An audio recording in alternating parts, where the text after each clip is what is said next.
So I decided to do something a little bit different for my talk. Usually at conferences I'll talk about like shopping feeds or Google Ads, because I'm a PPC guy. And coming to an SEO conference, I was like, what am I going to talk about? There's some of the smartest marketers in the room here. I can't talk about SEO because I don't really know much about SEO. So I decided what's really hot or what's a popular topic right now. And I see a lot more brands think about switching agencies. I think there's a lot more brands out there who are taking longer to make decisions on who agency or what agency they're going to go with. And then I think on like the agency side, there are agencies who feel like brands are just like taking forever to make decisions, if they pull the decision at all. And so I decided, why don't we talk about what the hardship is of like hiring an agency? There's lots of different ways you can do it. So I'm going to go what I think about when it comes to hiring clients, and I think what clients should think about when it comes to hiring an agency. Now, I was doing this research, I came across this Upwork study that basically said last year 39% of the US workforce freelances. And I thought that was an interesting number because that's a lot of people when you think of how large America is. But I think more importantly, I think there are more people freelancing today than there would have been back in 2019 before the pandemic started, right? Lots of people have lost jobs. People decided to go work for themselves so they can make more money. But that also means there's more competition in the market. And if there's more competition in the market, I think it actually makes it harder to decide who you're going to go with, whether you hire an agency, a freelancer, or a contractor. And so I often get brands who reach out and say, you know, what are your fees? We want to do like Google, I want to do PPC and stuff like that. And I think asking what fees are of an agency is kind of the wrong place to start, because fees without context is often very meaningless, right? If you don't know what services they're going to provide, if you don't know what potential results they're going to get you, what their fees are often irrelevant. And so what I think more agencies need to talk about and what brands need to ask more is basically what services I'm actually going to get, because it's like saying I need help with like SEO, or I just need help with paid ads. Like there's lots of things you can do with SEO, there's lots of things you can do with paid ads. And then brands also need to think about, at the end of the day, what the results are going to be. Because when you hire an agency, your goal at the end of the day is to make more money, ideally, or be more profitable. Where I think brands need to start off at the end of the day is think about like what work do they actually need to get done, right? Part of being successful in the hiring is knowing the job that needs to be done. And if you know what the job that needs to be done, you can hire the right agency or freelancer to help you out with that. And so paid ads, right? A lot of people say they need help with paid ads, but like what part of paid ads do you need help with, right?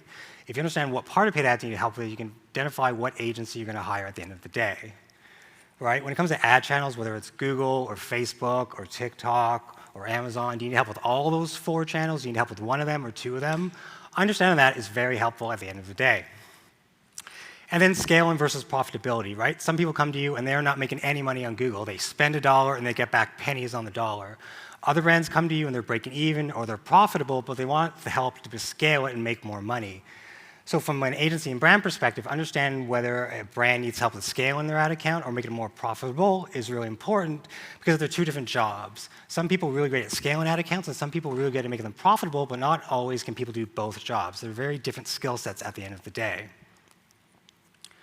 And then for brands who still spend all their money on Facebook, which I think is crazy in an iOS world, do you need help moving away from Facebook and testing other channels, whether it's Google, Amazon Ads, TikTok, or even obviously we're at an SEO conference, maybe focusing more on SEO and things you've neglected over the last few years because all you've done is spend all your money on Facebook.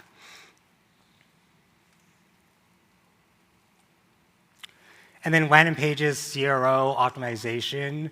One of my favorite brands, I Love Ugly, sells lots of clothes. They're from New Zealand. They've got a great site, right? But great sites don't happen overnight. Great sites are a journey or a process over the long term. And so if you're going to work with an agency, do they think about things that go beyond just the ad account, right? Do they think about your website and how to make the experience a lot better? Because I could do everything right in an ad account, but if your website is not functional in some way, people are going to want to buy from you at the end of the day. And then ideation. One of the things I love working with clients, thinking about new ideas or new campaigns that we can launch and work on. They're also channel agnostic, right? Not campaigns that are just about TV or campaigns that are just about out of home or campaigns that are just about PPC. Think about campaigns that go across the whole marketing sphere and allow brands to get their name out there in the market, where our market is more competitive today, right? We all have budget crunches, whether we didn't get the salary raise we wanted this year. And so making sure you can come up with ideas that allow your brand to get out there is really, really important. Right? But an agency that only executes or has more clients than time is probably not going to come up with new ideas for you. And so if ideation is a problem you've had with other agencies you've hired, then maybe thinking about finding out how many clients does an agency have, how much work are you going to get done, how much time are they going to spend on your account is really important at the end of the day.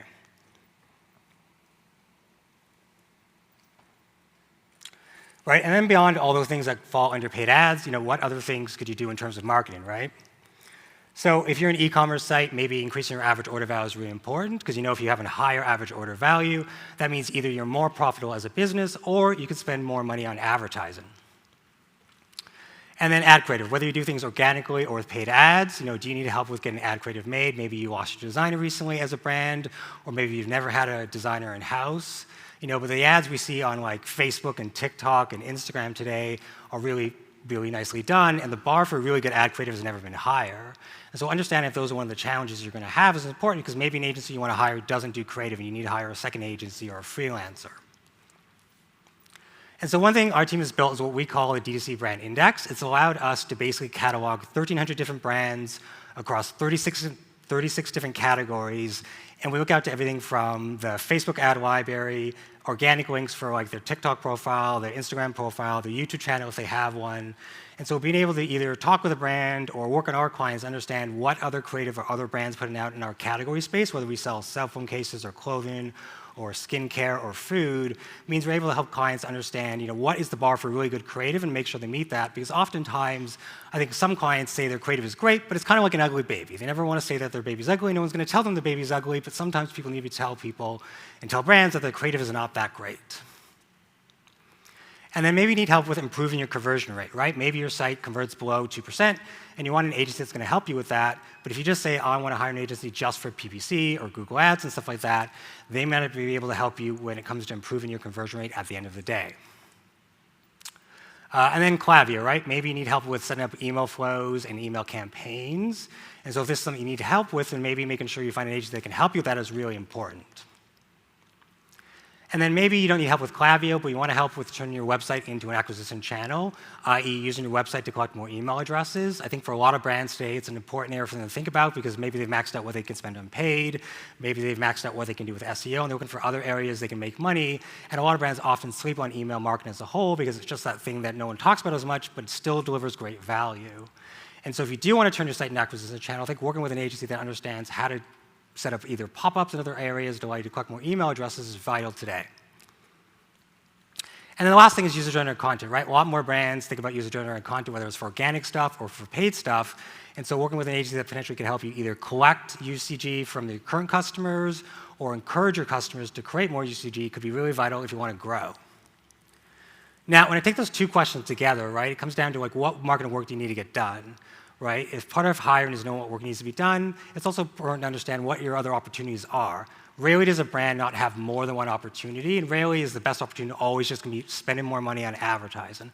I love PPC like the next person, but it isn't always the best opportunity. We always tell clients, well, if this is not the best opportunity, it makes more sense you hire someone for email or even SEO. Now, when it comes to different ad channels like Google, Amazon, and Facebook, I always ask myself two questions with a brand, right? Like how hard or easy it's going to be to execute it based on the skills that we have. And I also think, like, are they going to make money or are they going to light money on fire? It is really easy today to spend money on any advertising platform. Google makes it really easy, which in some ways is good, but the bad thing is you can easily waste money as well. And if you're lighting money on fire, that means you don't have money you can reinvest in the business in the future. And the other thing I think about is within each ad channel, is it about scaling, profitability, or my issues, ideation, CRO? Understanding what issues we have to solve within each ad channel is really important, because if it's going to be hard or easy, or I'm going to make money or lose money, I need to know that so I can understand how I'm going to charge a brand at the end of the day we're going to work with. But if I don't know what your problems are, it's hard to give you what a fee is going to be. And then maybe like an old school business, right? Maybe you've grown through like TV and infomercials, non-digital channels. You're thinking like 2023, it's the year I'm going to do digital. It's going to be really fun. And so when you look at three options, you obviously got like SEO, paid ads, and email. Like understanding how hard or easy it's going to be to execute that based on the skills either you have in-house right now, if you're a brand, or the skills you could either hire for through an agency or a freelancer or a contractor. Right? If you want to be able to leverage these, you've got to make sure you have the talent in-house to actually do it, whether that talent in-house is an in-house person or it's an agency.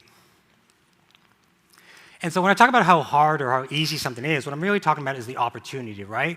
And it's rare for a brand not to have tons of opportunities out there, but part of hiring is knowing what the opportunity is and hiring the right people for it. And if I understand what the opportunity is, it's going to make my life a lot easier because I'm going to hire the right people to work on the opportunity. I think it's going to have the best chance of success. Now, outside of opportunity, there's also impact, right? When you do any piece of marketing work, there's what you've done, the campaign you've launched, and then there's the impact of that campaign, which is ideally you've made more money. And if you pick the right opportunity that's going to allow you to make more money, whether it's grow revenue or become more profitable, then obviously your business is going to grow over time. But rarely is picking the right team. No. So impact is all about picking the right team, right? And picking the right team is rarely done by just asking like what your fees are or how much it's going to cost, right? Because if you don't know what services someone's going to get, then it's hard for you to know if you're going to pick the right team or not just by saying, well, this team's too expensive, so I'm not going to hire them. Now, there's lots of different things and ways teams you can hire. So obviously, a brand could hire in 2 different agencies because they have 2 different problems. One problem could be an email problem. They also could have a Google Ads or Facebook or an SEO problem. So they decided to hire 2 different agencies to help with each of those problems. You could also look at hiring an agency and a freelancer. And I don't think brands need to feel the need to hire one agency to do everything. I often find that brands, when they've done that, it's a recipe for disaster because it's a jack-of-all-trades agency where they master no skills, but they know everything. The other option, obviously, is you could hire an in-house person and an agency. And then, obviously, lots more brands are looking about taking things in-house, and so you could hire 2 in-house people. Right? I actually don't think it matters what combination you pick, as long as you pick a team that can do execution and do strategy, right? Because if you can do strategy and execute like tomorrow, you'll be more successful. I sometimes see online people say, oh, like agencies are good, or agencies are bad, or freelancers are good, or freelancers are bad. You should only hire people in-house. And at the end of the day, you're just hiring people. It doesn't really matter whether their title is they work in an agency, they're in-house, or they're a freelancer. If someone can't do strategy and then they can't execute, it doesn't matter who you hire at the end of the day. And so now we think about like what questions an agency is going to ask you. Now, before I go on to what questions they're going to ask, I made this deck for everyone that has also a Google Doc that basically has all the questions I'm going to cover in this talk, so that way you don't have to write it down. And I made the Bitly link really easy because it's just MozCon 2023. And then there's other questions in the Google Doc that has things I couldn't cover in this talk because you only get 30 minutes and you can't put everything you think all the time in every talk. And so when it comes to agencies and asking questions, I think questions fall into 2 categories. It basically falls into marketing and business, at least from my perspective. Right, the one thing I think about is revenue. I realize when I go to a website, I can't tell if this website is making $1,000 a day or they're making $100,000 a day. And so a question I always ask is like, what was your revenue last year and what is your revenue goal this year? If a brand tells me they made $1 million last year, but they want to make $10 million this year, well, that's a pretty ambitious goal. Do you have the systems and processes in place to actually achieve that kind of goal? And not everyone always does. And then if you're more of an e-commerce business, right, you have things like ROAS or return on ad spend, or you have things like POAS or profit on ad spend. And so similar to the revenue question, I want to know where does a brand sit right now with their metrics, and also where do they want to go? If you've got a ROAS of 1 and you tell me you want to get to a 5 by the end of the year, that as well is also an ambitious goal, and it may or may not be achievable. If you're more of a SaaS business, a local business, a tech business, right, you may have a CPL, which is your cost per lead, or you may have a CPA, which is your cost per acquisition. Similar to the last 2 slides, where does a brand sit right now? What is their target versus where they actually want to go, right? If you understand where they are right now versus the target they want to go, you can understand how hard it is to achieve that, or if it's even possible to achieve what they want. And then I think about things around like average order value if you're e-com. I think of like lifetime value if you're a SaaS or tech brand. And then understanding if those are important or not makes sense because they are important at the end of the day in the sense that if someone has an average order value of 50 and they want to return an ad spend of 5x, that means they've got to acquire a customer for $10. If I have to acquire a customer for $10, that may or may not be possible.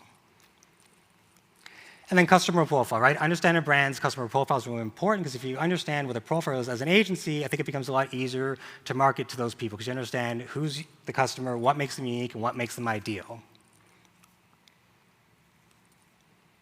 And then on top of the business, I would think about what makes the business unique, what separates them, right? Is it product, is it location, is it combination of factors?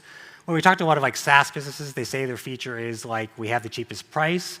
Unless you're Amazon or Walmart, having the cheapest price is usually not the best strategy because someone can come in and undercut you on price. And then why do people buy, right? Like what makes your product sticky, what makes your product unique? I think understanding that allows you to understand what makes the business unique and what makes the customer unique and be able to combine those 2 things together to market what you're going to go after and the product you're trying to sell. And the last thing I usually ask is, does a business have other KPIs? Sometimes businesses have internal KPIs that they measure, whether it's unique users per month or unique users per revenue. And so understand if there's other KPIs we can align with means it's easier to understand how we can align with the brand and make them more successful. And then the questions of like, what should you ask an agency? So I think there's lots of questions you can ask. I think often onboarding is overlooked by brands, but it's something you can ask, because if your onboarding doesn't go well, it's kind of like when you had a bad check-in at a hotel. It really sets the tone for the rest of your stay at a hotel, or sets the tone for the rest of your relationship with an agency. And so understanding what their onboarding is like is really important. I think it's like reporting, I think is really important, because it's understanding like when you get reported and how often you get reported, and then what the reporting looks like. The tools you use for reporting I don't think matter as much, as long as it's reporting that is clear, it's easy to understand, and it's focused on your KPIs. And then account audits. Is someone going to audit your account at some point? I don't think as an industry we should give away free audits to brands, because it spends a lot of time just doing free audits that don't actually add value, because at the end of the day, a brand can only pick one of the agencies they're talking with. And then building ad accounts, right? What's their philosophy around building accounts? How do they manage ad accounts? Understand how they think and apply the changes that Google have made over the last couple of years, especially around Google Ads, is really important. So if they can't tell you how they think about ad accounts and how they build them, that's probably not a good sign. And then ad copy, right? Like, who's going to make the ad copy? Is it your job? Is it the agency's job? It may not be a big thing for everyone in the room, but potentially asking the question is important, because you don't want the client to assume that you're going to do ad copy and then you assume that they're going to do the ad copy. And then standard operating procedures, right? Any decent agency is going to have SOPs of some sort. And so as a brand, you want to understand, do they have SOPs? What do they look like? Do they keep them in like Notion, Google Docs? Making sure they have them is really important, because you don't want an agency that's just flying by the seat of their pants.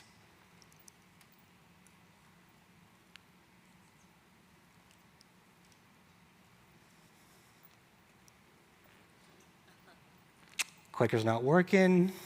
Not my best day. Oh. Back. There, okay. And then one of the last couple things is like comms and meetings, like how often you're going to meet, when you're going to meet. Asking that's really important. I'm not a fan of weekly meetings. In fact, I hate weekly meetings. If you're not spending enough money on advertising, to meet every week just to meet is a bit of a waste of everyone's time. Right? So you want to make sure you understand what the cadence is with the agency and how often you're going to meet, but you don't want an agency to replace the work in your ad account for weekly meetings that get nothing accomplished. I know people love meetings, but meetings are not work. Right? Because anyone at the end of the day can say they're an agency today. Like, it's really easy to run ads on Google, on Facebook. They make it stupidly easy that people burn tons of money. And so on top of the questions I talked about, the other thing I think brands need to think about is what I call experience versus knowledge. Now, I think as an industry, we sometimes get caught up in experience, right? What someone's done over a long period of time. And though I think experience is really great, I think we all have that friend and a kid who played the piano for 5 years and they're not very good. Doing something for a long time in and of itself doesn't mean you can be very good at something. I think what brands really should care about is more people's knowledge, right? What did they do over the last 10 years, right? We're in Seattle, so maybe they worked at Amazon, maybe they worked at a startup, maybe they worked at an agency, maybe like me, they went to live abroad for a while in the UK and Australia. So understand the knowledge they acquired over the last 10 years and how that applies to your brand and how they can help you is really important. But comparing to agencies that both say they have 5 years of experience is meaningless, because you don't know what they've actually done over those last 5 years. Right? Because people will overpromise and underdeliver at the end of the day. It's taken longer for brands to sign with agencies, and so people will pretty much say anything they think you want to hear, so you'll sign with them versus someone else. And so if it does sound too good to be true, I often tell brands to trust your gut and walk away. It's better to not make a choice if you don't think it's going to go well than to make a choice because you feel pressured or scared. So agency pricing. Now that you know what work needs to get done, and then you also know like who you want to hire or who you potentially don't want to hire based on work you want to get done, I think now is the time you talk about pricing. But I think to talk about price at the start puts the cart before the horse, because if you don't know the work that someone's going to do, how can you know if their price is too high or too low? Right? So the big thing I always say is that there's fees versus results. I think at the end of the day that results actually matter more than fees you pay an agency. Sometimes I hear brands say, well, they're too expensive, it doesn't make sense, but if they deliver you better results, who cares what you pay the agency at the end of the day? Right? There's a classic example of they've hired 2 different agencies. One fee for an agency is $2,000 a month. They've hired another agency at $3,500 a month. And they both basically delivered similar amounts of conversions every month, which is 50. Agency X was costing each customer to acquire at $125. Agency B was able to acquire a customer at $60. Right? So the fees they spent on ads is either $6,200 and change or $3,000. And so a lot of brands would say, well, we paid a lot less money for Agency X, so they're a lot cheaper. But as an agency owner, I think brands need to think about like what fees they paid each month to an agency, but also what they spent on advertising at the end of the day. And so from my view, it's a lot cheaper to hire agency B if they're going to get you better results, even if they cost you more money, because you're going to save more money in the long run. right? And the other thing I think about is, values versus fees, right? As an agency owner, you want to deliver more value than the fees that someone pays, and there's lots of different ways you can pay fees, right? I'm not a big fan of selling hours. I think selling hours is a misaligned incentives. Often brands want to get the cheapest work possible by buying hours. Agencies want to think about, well, how do I maximize my hours so I keep my revenue up? I think selling hours makes sense in a lot of different industries, but in our industry, selling hours probably doesn't make sense. Right, I used to live in the UK, so day rates are very popular there. You hire someone for like 1 day a week, 1 day every 2 weeks.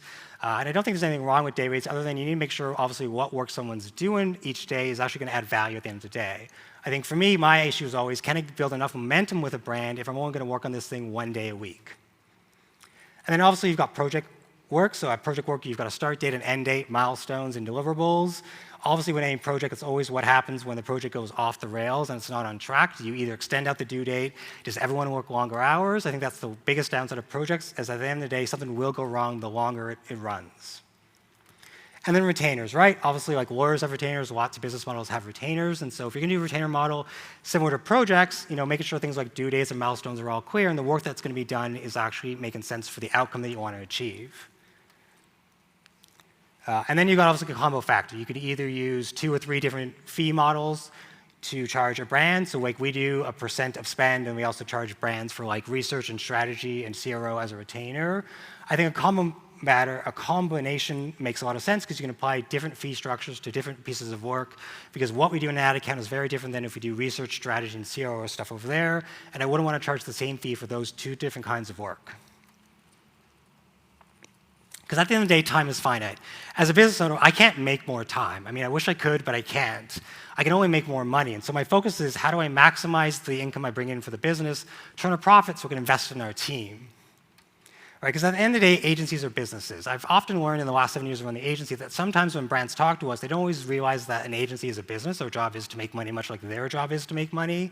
And so I think it's an important thing to say that at the end of the day, agencies are not trying to screw over brands or vice versa. We all just want to be able to maximize the money we bring in, live a good life, and ideally, for my choice, go on vacation when I have free time.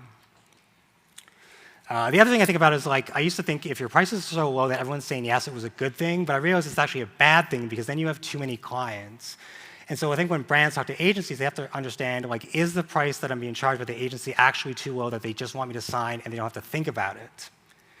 Right? Because at the end of the day, there's just a cost to the job. And if the cost of the job exceeds what they're actually going to charge you, that means the agency is less likely to spend more time on your business because they're not going to make any money. Right? Which means that they then have a race to the bottom on price. And if they have the race to the bottom on price, that's probably not a very good business to be on. Right? Because if winning business you're not jazzed about, it's only worse than winning business you actually can't be happy about and turn a profit. Now, I love peanut butter. I eat probably more peanut butter than I should. If anyone here is a big peanut butter fan, Fix and Fog has operations in America, but they're from New Zealand. So even if they came to me tomorrow and said, Duane, we love you, we want to hire you, I still would have to quote them a price that makes sense for the business because I don't want to compete in price to win their business and then not have time to be able to work on their business.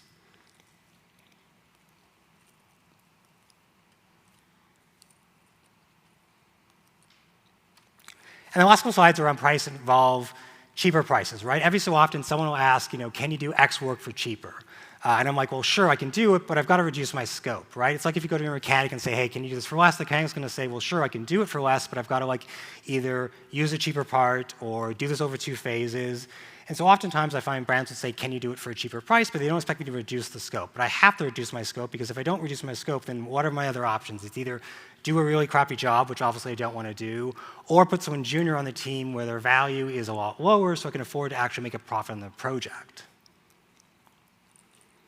And the last thing, so we do net 15 as our invoices. I know lots of places in the industry, 30 days, 60 days. I've heard up to 120 days are very normal. But I often think with brands, you need to think about if you were in an agency's shoes, would you want invoices paid at 120 days or at 90 days, right? At the end of the day, agencies are a business. We are not the bank. We are not the bank, right? If you have a normal bank that isn't one of those fintechs, you probably maybe dislike your bank. I dislike my bank, but I've been with them since I was a kid, so I stick with them. And so at the end of the day, I think we need to make sure that relationship between agencies and brands are healthy. And part of that, I think, is paying invoices on time and paying invoices in a timely manner. Because if we don't have invoices paid in a timely manner, we can't pay our people. If we can't pay our people, they're going to leave. If they're going to leave, the person who leaves may be on your account who's done a really good job. And so the relationship needs to be both fair on both sides, but also have invoices paid in a timely manner. And the last couple of things is basically, I think pricing is strategic. I think it's like a company name or it's like Brandon. When you hear it, it should set an expectation at the end of the day. And I think as a brand owner, you should communicate that expectation to the agency and say, well, at this price, this is what I expect to get, or this is what I'd like to have at the end of the day. I think sometimes relationships go a wire or go off the rails, basically, because I think both sides think things that they don't actually say because they don't want to hurt each other's feelings. But at the end of the day, a brand is hiring an agency is hiring a brand to work together. You're paying price, you're exchanging money, so you might as well just say how you really feel in obviously a very professional, nice way.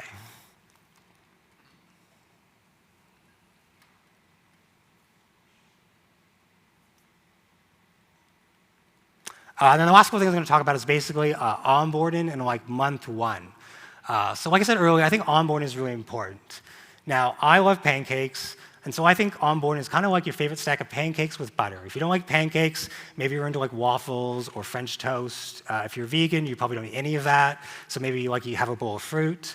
But basically what I mean is that your onboarding, I think, should be smooth, and if onboarding had a taste, I think it should be delicious. Similar to checking in a hotel, you want to make sure your onboarding is the best experience possible. And so what should be included in onboarding? I think there's like 4 things I would include in onboarding if I had a choice.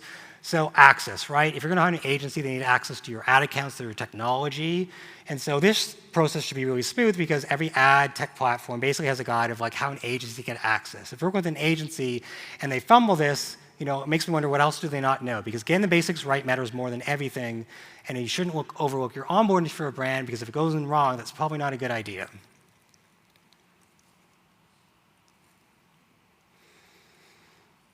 And the other thing is an audit, right? So like I said earlier, I don't think agencies should give away free audits, but someone should do a thorough audit during your onboarding to make sure things are set up to their standard as an agency, right? An audit may take 1 day, it might take a week if you're a huge brand and you're making $40, $50 million a year, but someone should do an audit to make sure things are set up, and then that audit should form some sort of plan, right? It should form your go-to-market plan of what you're actually going to do over the next 30, 60, 90 days at the end of the day.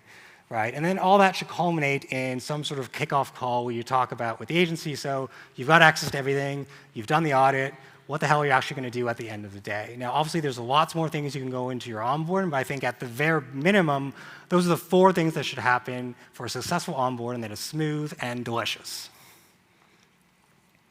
Because at the end of the day, like I said earlier, it sets a tone for your relationship. You want it to be as productive as possible. But if something does go wrong, I always encourage clients to say if they're unhappy or unsure or have a question, it's better to ask your question than stay silent sometimes.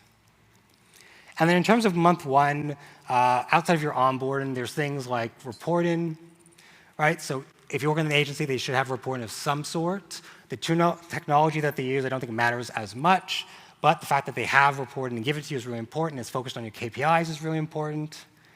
Conversion tracking should have been checked during the audit, but someone should check conversion tracking at some point.